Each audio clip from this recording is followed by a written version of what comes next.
ভাইভায় অংশ নেওয়া সবাইকে শিক্ষক নিবন্ধন সনদ দেওয়ার আদেশ হাইকোর্টের।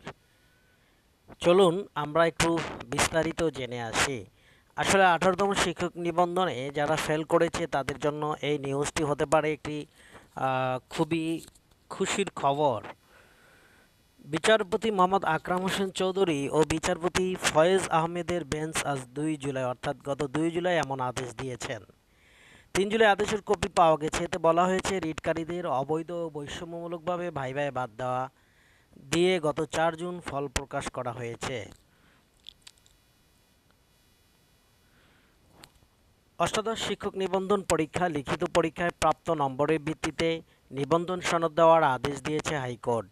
একই সঙ্গে রিটকারীদের ষষ্ঠ নিয়োগ সুপারিশের জন্য বিজ্ঞপ্তি 2025-এর অ্যাপ্লিকেশন পূরণের সুযোগ দিতে বলা হয়েছে। 3 দিনের মধ্যে আদেশ কার্যকর করার কথাও বলা হয়েছে। হাইকোর্টের আদেশটির বিপক্ষে আপিল করার প্রস্তুতি নিচ্ছে এনটিআরসিএ। একাধিক গ্রুপে বিভক্ত হয়ে ভাইভায় অনুত্তীর্ণদের একাংশ রিট আবেদন করেছেন। এর মধ্যে 2টি রিটের শুনানি শেষে আদেশ হয়েছে। মোট কতজন রিট করেছেন তা এখনও জানা যায়নি। যাই হোক প্রিয় বন্ধুরা, অবশেষে আপনাদের পক্ষে হাইকোর্টে রিট আসছে। তবে এই সুসংবাদের সাথে আবার দুঃসংবাদও বটে।